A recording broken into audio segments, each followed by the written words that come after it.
Hermanos queridos, si todavía algunos recuerdan, hemos estado estudiando el año pasado la segunda epístola del apóstol Pablo a los Corintios y no hemos concluido. Nos faltan los dos últimos capítulos. Así que ahora vamos a retomar en el capítulo 12. Así que les ruego que abran sus Biblias, por favor, en este capítulo y yo voy a leer. Segunda Corintios, capítulo 12, versículos 1 al 13. Ciertamente no me conviene gloriarme, pero vendré a las visiones y a las revelaciones del Señor. Conozco a un hombre en Cristo que hace 14 años, si en el cuerpo, no lo sé, si fuera del cuerpo, no lo sé, Dios lo sabe, fue arrebatado hasta el tercer cielo. Y conozco al tal hombre, si en el cuerpo o fuera del cuerpo, no lo sé, Dios lo sabe. Me fue arrebatado al paraíso donde oyó palabras inefables que no le es dado al hombre expresar.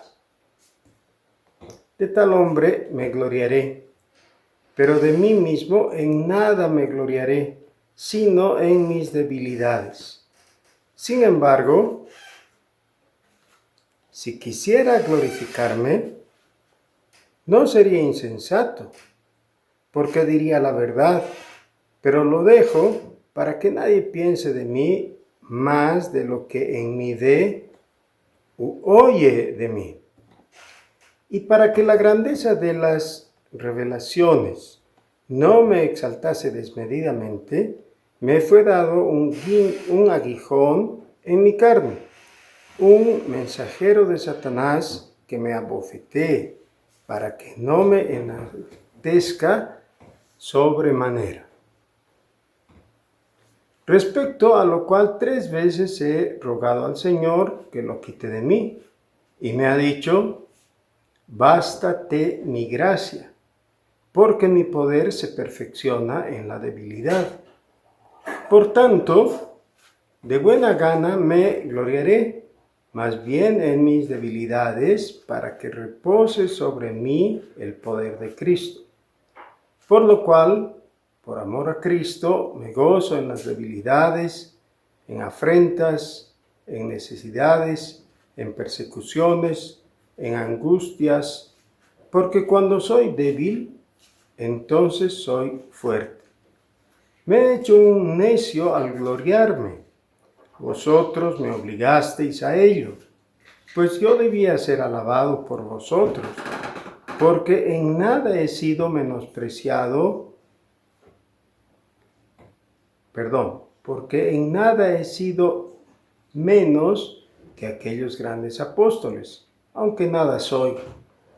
Con todo, las señales de apostolado han sido hechas entre vosotros en toda paciencia, por señales, prodigios y milagros. Porque, ¿en qué habéis sido menos que las otras iglesias, sino en que yo mismo no os he sido carga? Perdonadme este agravio. Amén. Estamos leyendo este pasaje, que es el que continúa lo último que hemos visto, pero no lo estamos haciendo simplemente por concluir la epístola. Creo que realmente es muy atinado a la situación que enfrentamos todos en el mundo actualmente. El mundo conocido se ha terminado, dicen algunos. Lo que viene ahora a partir de la pandemia es algo totalmente diferente. Las actividades no han cambiado en forma absoluta, pero se han visto modificadas. Negocios florecientes se han ido a pique, Pero han nacido otros. Empresas muy fuertes, muy sólidas, se han ido a la quiebra.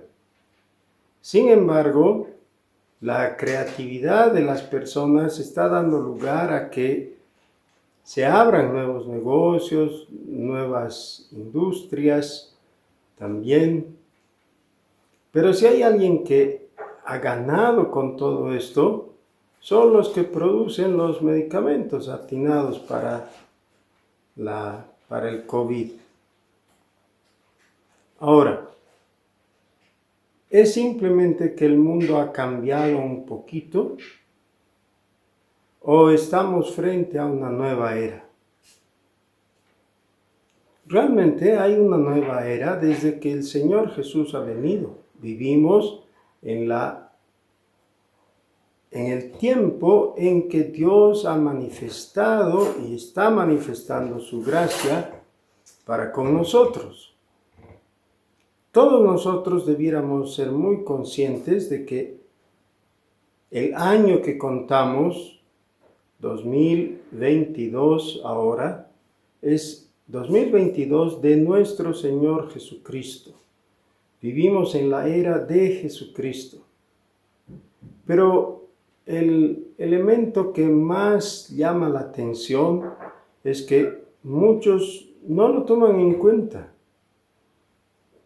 Simplemente dan el número, pero sin el dato de referencia, 2022 años de qué, eso no tiene sentido.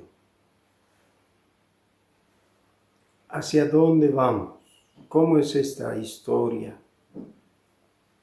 El apóstol Pablo había comenzado realmente esta nueva época en términos locales en el Asia Menor y en esa parte oriental de Europa, ¿no? Es decir, Grecia especialmente.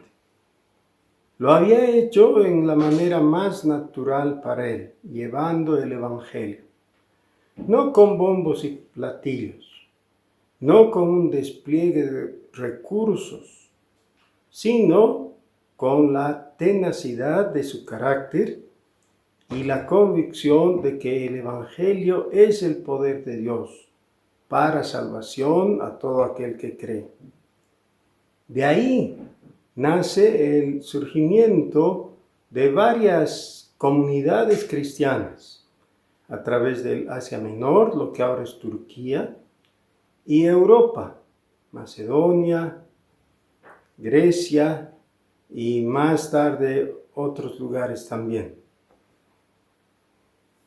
En varios lugares el apóstol Pablo fue recibido inicialmente, pero rechazado posteriormente por causa del trabajo de desprestigio que le seguía un grupo de maestros judaizantes que se sentían ofendidos por la manera de enfocar el Evangelio. El apóstol les dice en su primera epístola y después en la segunda también que habían interesados en desprestigiar a Pablo para poder hacer prevalecer una forma de evangelio que no era la correcta. Es decir, el Evangelio de Jesucristo es uno solo, pero la invención de modificaciones de parte de los maestros judaizantes había hecho que muchos reciban una especie de evangelio aguado, en el que Jesucristo ya no estaba en el centro mismo de la cuestión. El Evangelio no era ya el mensaje de salvación de los pecados para todo aquel que cree, sino una serie de requerimientos para cumplir la ley de Moisés a la manera del rito antiguo. Es decir, los maestros judaizantes, según muy bien nos lo explica Hechos capítulo 15, desde el versículo 1, querían simplemente desvirtuar toda la enseñanza, la predicación del Señor Jesús y quedar en algo que no era más lo que el maestro de Galilea había enseñado. Por eso el apóstol escribe estas 2 epístolas a los Corintios y además las otras como Gálatas, Colosenses, etc. Muy bien, pero ahora, si hay 2 posiciones, normalmente la gente se pregunta, ¿cuál de las 2 estará en lo correcto? Porque, como dice el proverbio, cada panadero alaba su pan.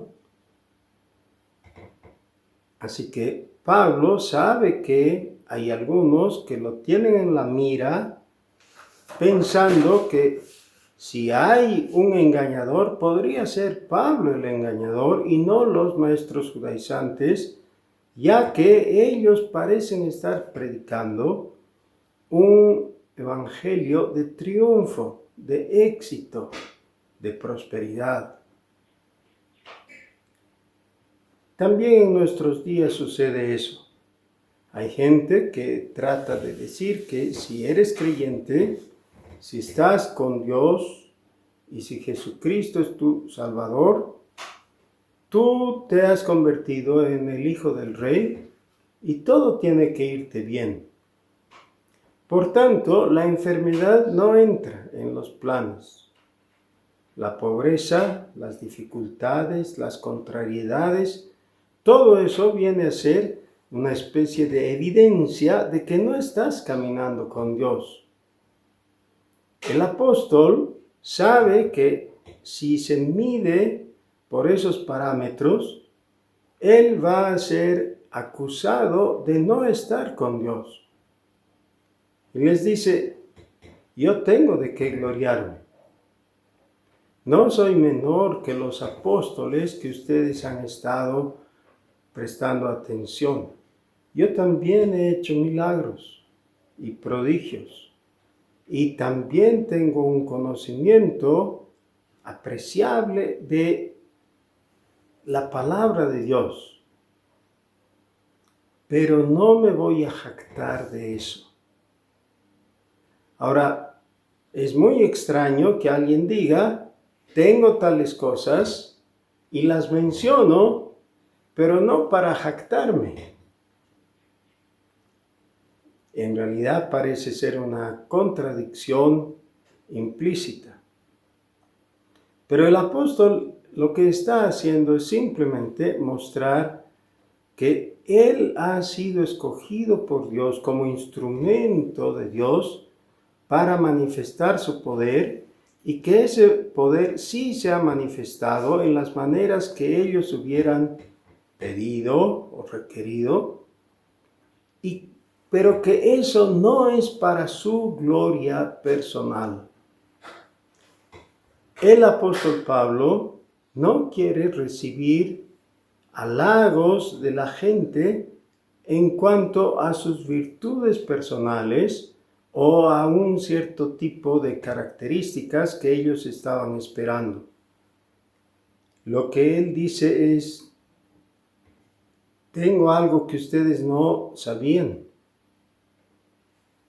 En el pasado yo he sido llevado para tener una experiencia mística, pero ni siquiera me es dado decir cuál es esa experiencia. He recibido palabras directas de Dios, pero ni siquiera voy a poder repetir porque no tengo la autorización. Les estoy mencionando esto para que ustedes lo sepan solamente, pero de lo que sí voy a jactarme es del poder de Dios. Ahora, el poder de Dios en una persona realmente se muestra no cuando las virtudes de esa persona surgen a la superficie, sino al contrario. Es cuando ya no hay nada humano que se pueda resaltar, que Dios tiene toda la amplitud para manifestar su poder. El apóstol les dice, en necesidad, en flaqueza, en pobreza, en enfermedad, el poder de Dios se manifiesta. Cuando él se estaba jactando dentro de su corazón simplemente, o pretendía hacerlo, Dios le envió algo, dice, para que me abofetee, para que me golpee en la cara, es decir, me avergüence. Y clamé a Dios, le pedí liberación de eso. Pero Dios me dijo, bástate mi gracia. Es decir, no voy a librarte de esto. Hermanos, varios de nosotros hemos caído en enfermedad. En un juicio muy superficial hay quienes dicen, pero ¿cómo se van a enfermar si Dios está con ellos? Dios no prometió que la enfermedad no nos llegaría alguna vez. Lo que Él ha prometido es que Él estará con nosotros y en nuestra debilidad, en nuestro dolor, a veces en angustia, ahí es cuando la presencia de Dios se hace más valiosa para nosotros, para cada uno. Nosotros no somos como el apóstol Pablo, no estamos en su situación. Sin embargo, los principios establecidos aquí son válidos. Todavía Dios quiere manifestarse en el auxilio que da a los desvalidos, a los que no tienen más recursos, a los que no reciben ayuda de otras personas. Yo personalmente tengo que confesar que me he sentido mimado por la cantidad de hermanos que han llamado para averiguar por la salud de mi esposa y la mía misma, sabiendo que nos habíamos contagiado. A la gran cantidad de personas preocupadas que han manifestado su apoyo y aquellas que nos han dado apoyo, es muy grande. ¿Cómo poder decir entonces que estábamos desvalidos? Claro que no lo hemos estado. Gracias a Dios y gracias a ustedes, queridos hermanos, también. Pero el principio sigue siendo el mismo. El principio es que solamente cuando estamos débiles y estamos conscientes de nuestra debilidad y nuestra fragilidad, es que por fin podemos levantar nuestros ojos al cielo con sinceridad y clamar por el auxilio de Dios. Y entonces vemos que Dios realmente está ahí y nos está ayudando. El cristianismo nunca floreció cuando las cosas iban bien. El cristianismo ha florecido en medio de la persecución, de la dificultad, de la prohibición a predicar, de toda adversidad que el mundo ha querido plantear y lo ha hecho.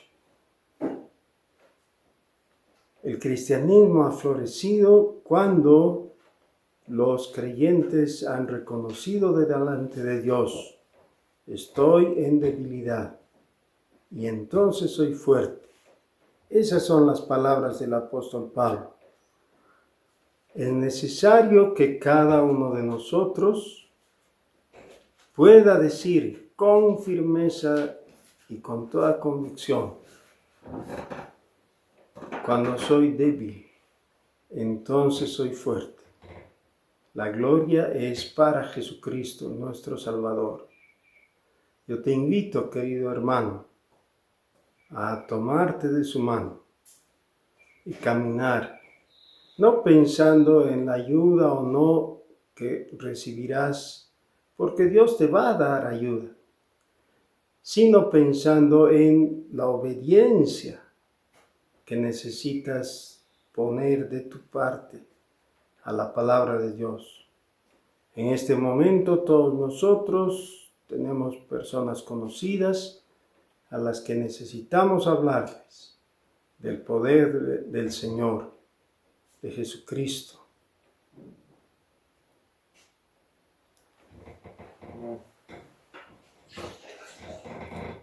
Dice el último versículo: ¿en qué habéis sido menos que las otras iglesias, sino en que yo mismo no os he sido carga? Perdonadme este agravio. Esta es una ironía. Los corintios debían recuperar. El versículo 13, que es el último que hemos leído, dice: porque ¿en qué habéis sido menos que las otras iglesias, sino en que yo mismo no os he sido carga? Perdonadme este agravio. Es una ironía. El apóstol era sostenido por las ofrendas, donaciones de los creyentes de las iglesias que él había establecido, partiendo de Antioquía de Siria, por supuesto. Pero para esta época realmente él necesitaba el apoyo de los corintios, así como de cada una de las otras iglesias. El negarle su apoyo era en realidad una equivocación muy grande de parte de los corintios. El apoyo al apóstol era algo que ni siquiera debían haber cuestionado.